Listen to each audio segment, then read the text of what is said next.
The Latham Foundation, for the promotion of humane education, presents The Wonderful World of Brother Buzz.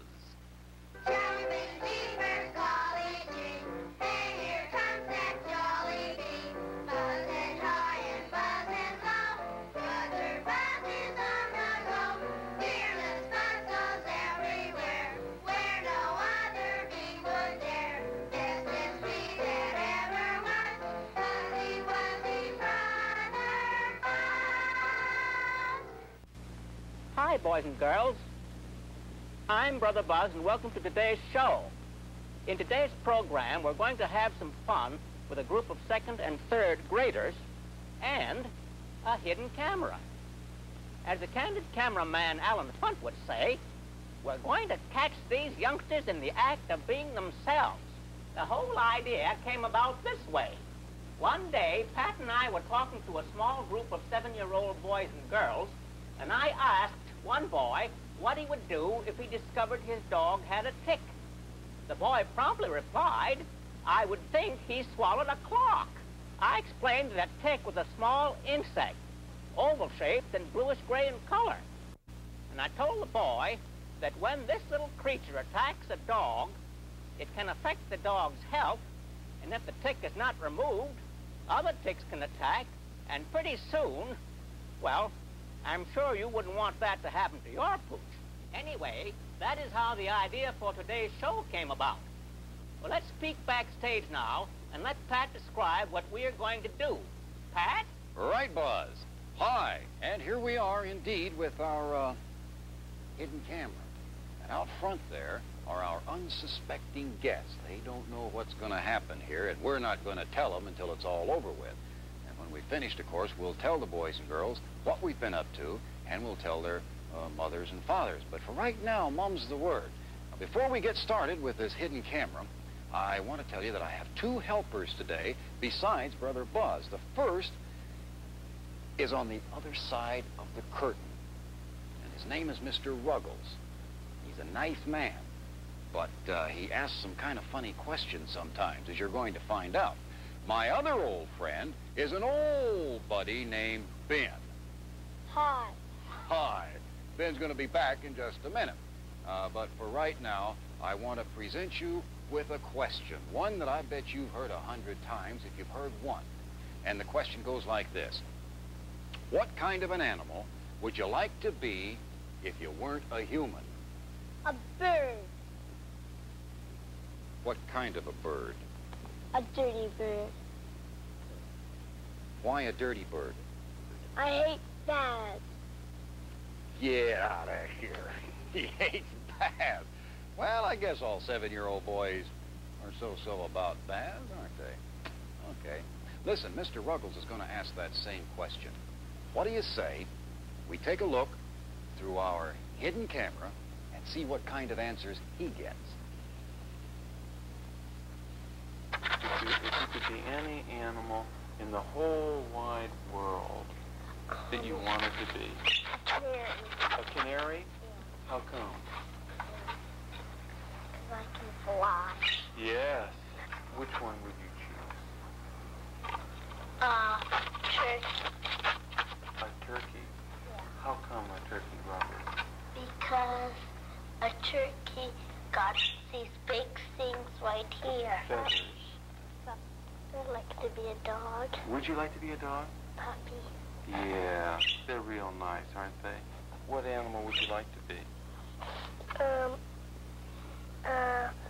Elephant. An elephant? Uh-huh. How come an elephant, John? Because they're strong. Yeah.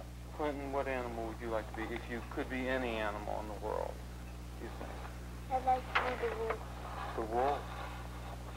Why the wolf, Clinton? Because you can go around in the forest. Yeah. And what would you do? I don't know. Yeah, it'd be hard to tell. Huh? A wolf in the woods, eh? Not bad, except he didn't know what a wolf in the woods did. Neither do I, come to think of it. Oh, well, next Mr. Ruggles has a very interesting question. It's one, though, that you older boys and girls, you're going to know the answer to it right away, I think. but some of the younger kids may have some fun with it. Let's see what happens. The question is about puppies and kitties. Mark, are all little dogs boys and all little cats girls? Yes. Is that right, Pat? Are all little kitty cats girls and all little puppies boys? Pat? Uh-huh. Oh. Are puppies boys and kitty cats girls? Yeah. Are they? I guess so. Are all doggies boys and all kitty cats girls? No. Our dog's a girl. Oh, your dog's a girl. Yeah, Tippy's a girl. Wow. Is this a boy, girl, or a dog? Is this a boy or a girl? That's a girl, too. Yeah, no, maybe that's why she likes you. I think the cat's a dog. I mean, the cat's a boy. Some cats are boys. Mm-hmm. Most of them are girls. Yeah, that's what I thought, too. Well, I guess we learned something about puppies and kitties, didn't we, Ben? Yeah. Yeah. Pat, do you know anything about distemper? Pretty serious business. What is distemper anyway? Well, about the best description of distemper that I've ever heard, Ben, is in this book, The Complete Book of Pet Care by Howard Lewis. He describes it this way. Says here, the only way to appreciate the severity of this plague is to imagine pneumonia, virus X, polio, and skin cancer all wrapped up in one disease that is as contagious as a bad cold, unquote. Wow. Does it strike just older dogs, or can puppies get it also? No, I'm afraid puppies can get it even easier than older dogs, Ben. And the breed doesn't matter either. How can you tell if your dog has distemper? Does it get mean and bite people? No, that's what would likely happen if he had rabies. Distemper is more of a virus infection. The most common symptoms are severe coughing, fever, vomiting, diarrhea, runny nose and runny eyes, and a continued twitching. Now, the best way to avoid all this heartache is to have your veterinarian give your puppy distemper shots. We better get back to our hidden camera, Ben. What's Mr. Ruggles up to, anyway? Not sure, but I think an elephant was going on a trip. Mr. Ruggles was trying to pack his trunk. But I don't think it'll work. That's what I don't think. Do you? Nope. Nope, I don't think it would work. The fact is, if you're going to send your pet on a long trip, you need 3 basic items. And the first one is a traveling case. Now, when I say a traveling case, I mean something that's strong, like this, good and strong. You can't crush this case. It's made out of solid plywood. Also, it's well ventilated. Your pooch or your kitty isn't going to suffer from lack of air. Now, of course, you don't want to send a St. Bernard dog in a case this size, so be sure that the traveling case is large enough to handle whatever pooch you have. You see, it has to be big enough, tall enough so that the little dog or cat can stand up, and there has to be enough length so that the little dog or kitty can stretch. And a water dish. You wouldn't want to go all day or even several days without food and water, and you can't expect your pet to either. Mr. Ruggles was going to send his Canary to Alaska in an envelope, but on an airplane, but he can't do it. But I bet you he can send it by air on an airplane. Yeah, not in an envelope, though. No, they can send it by air. You can send a lot of things. Better take a look. I thought that the best way to send that bird would be to put a sweater on him and put him in an envelope and send him in the mail, first-class mail. I wouldn't do that. I thought maybe of putting him in an envelope. No. Put it in the box and send it. Ah, put him in what kind of a box, Clinton? What kind of a box? You should get a top with a little kind of hole in it so you can peek out and somebody can get it. Ah. Yeah, and then maybe we could have a dish of food, of water. Oh, that's a good idea. Yeah, he's really... Say, how will I keep the water from spilling?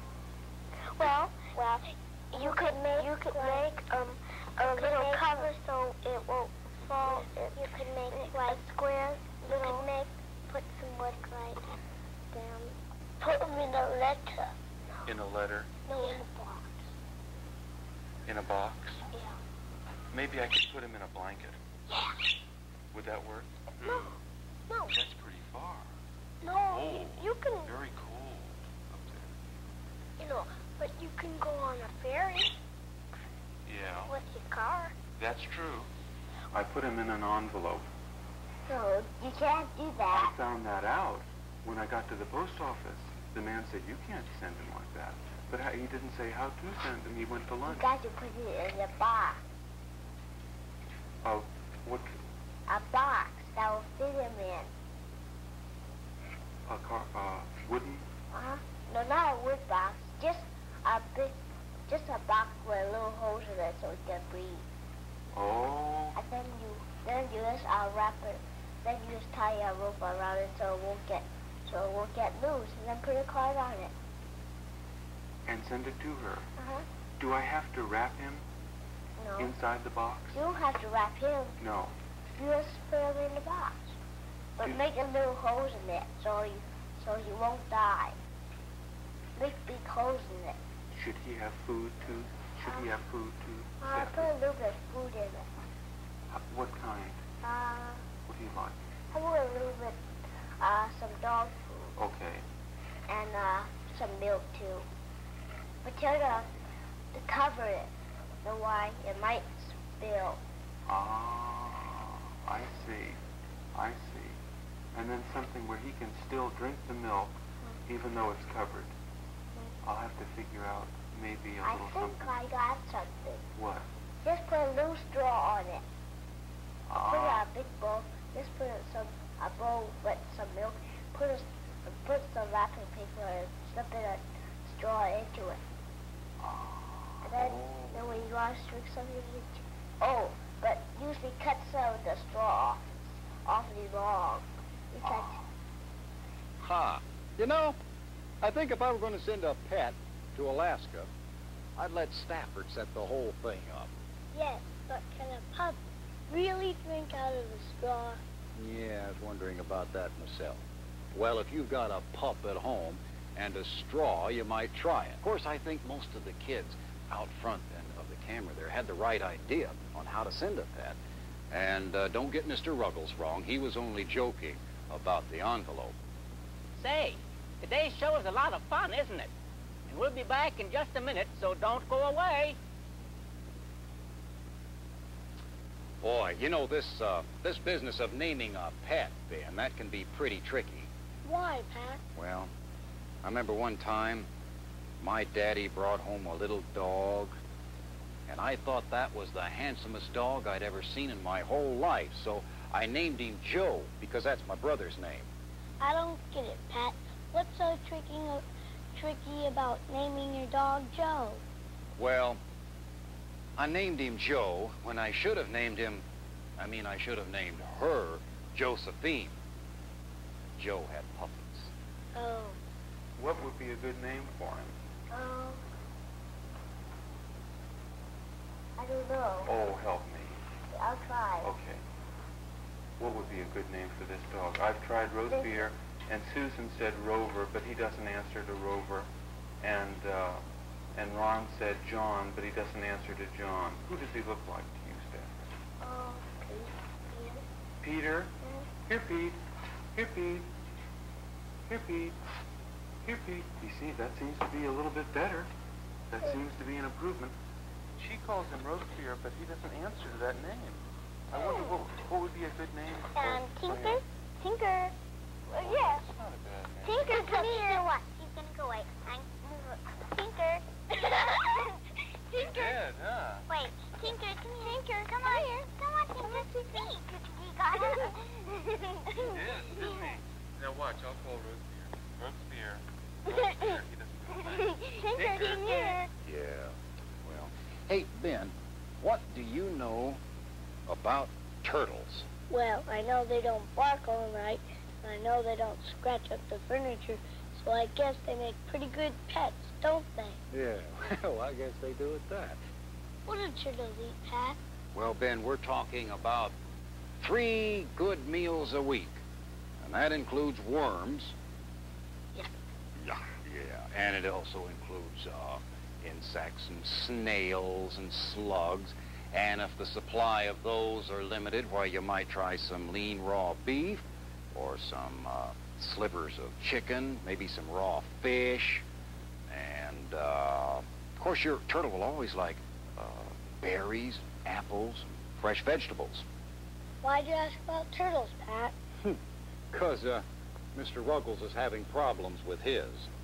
This turtle ought to have boots for his feet so that he didn't get wet in the rainy weather. This turtle ought to have shoes for his feet to keep his feet dry during the rainy season. The turtle ought to have boots. Why? For his feet, to keep his feet dry so that he wouldn't catch a cold in the rain. Do you think that He should have an umbrella sticking out. this turtle ought to have a pair of boots to keep his feet dry when he stood in water? The turtle should have boots for his feet to keep his feet dry so that he wouldn't catch a head cold in the rain. Well, I think it would look funny. I do too. I don't know, Ben. I just can't picture a turtle wearing galoshes and carrying an umbrella. Can you? I don't know, Pat. I'll try. Yeah, I can picture it all right. Looks pretty funny. But listen now, here's one thing to keep in mind. If you buy a little turtle like this one from a pet store or a novelty store, be sure that if the shell is painted, you remove the paint as quickly as possible, because that paint can kill your turtle. So I'll repeat that. If the shell of the turtle is painted when you buy it, you must remove the paint. Otherwise, the turtle will die. Would you feed a turtle spaghetti? Would you feed a turtle spaghetti? No. Would you feed a horse cheese? No. No. But that brings up the subject of Mr. Ruggles, and he's having problems along those lines. Let's see what they are. I have a canary. He looks nice, too. He does look nice, but he eats dog food, and this dog eats bird seed. I don't understand that. They don't eat the food they're supposed to eat. Oh, no, that's what my dog does. He eats people food, but not dog food. Why is that, Stephen? I don't understand that. Because the way they make it. And sometimes our cat eats people food, baby people food. Ah, this cat eats bird seed, and the bird eats cat food. She eats dog food and she eats all food. She does? Does she eat the same food that you eat? Sometimes she doesn't like peas. Oh, she doesn't like peas? Does she like carrots? No. How about what else? What does she like that you like? Meat. Ah. And she likes mashed potatoes. He eats celery, and the dog eats bird seed. I don't think that should be. Do you, Stafford? No. There's something wrong here. Yes. This dog is supposed to eat dog food, and that bird is supposed to eat seeds.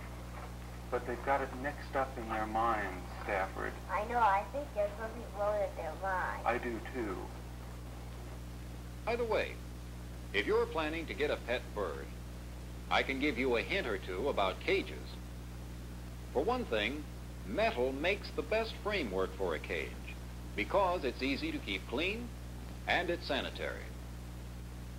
I wouldn't recommend brass, though, because brass, it's too easy for your bird to peck off small flecks of it when it becomes corroded.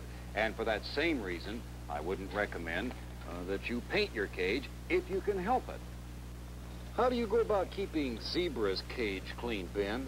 Once a week, we scrub the bottom of the cage with soap and water. Good. What about the papers on the bottom? We don't use papers on the bottom. It's better to use gravel, and we change the gravel once a week. When you scrub the cage. I see. Now, how about washing out the food and drinking cups? How often do you do that? Every day. Well, that's important too, Ben. Your pet bird should have fresh water and fresh food every day. Right. Well, Pat, what's Mr. Ruggles up to in the next scene? Well, that's a good question. In this next scene, we're going to see some of the things that can happen when you're trying to take pictures without being seen yourself. For example, one boy will tell us about a wild guinea pig. One conversation between two girls will be practically lost because of the scratching. You see, there'll be a dog scratching at where the microphone was supposed to have been hidden. You'll see that. And then there's the one I like the best. It's the last one, where two boys are talking to Mr. Ruggles. And suddenly, one of the boys backs out of the scene, out of camera range, and we hear a great, big, loud crash. Well, we'll let Buzz explain that one at the end of the show. Right now, let's watch. Now, have you ever had a turtle? No, no. But I have had a guinea pig. Have you? A guinea pig? Yeah, but he got away. Wait a minute. I found him and then he got away. Oh, how'd that happen? Oh, another boy in our neighborhood said, why don't you let him out and let him run around? And there's bushes in back of our houses, and he got away and he's made a home in the bushes. Oh, that's good. Yeah, so now he's a wild guinea pig. Oh, that's good. He won't hurt you. I know, I put my finger, he was opening his mouth, so I put my finger in. Yeah. Yeah, he hasn't does had that. any teeth. I know. He did that to my finger a while ago, too, and it gets all wet, huh? Yeah. Gooey. Yeah. Well, I don't know why. But Ron. Huh? Oh, see if he'll come. Just put him back in the box here. Pick up. Yeah, just pick him up. Just like you did.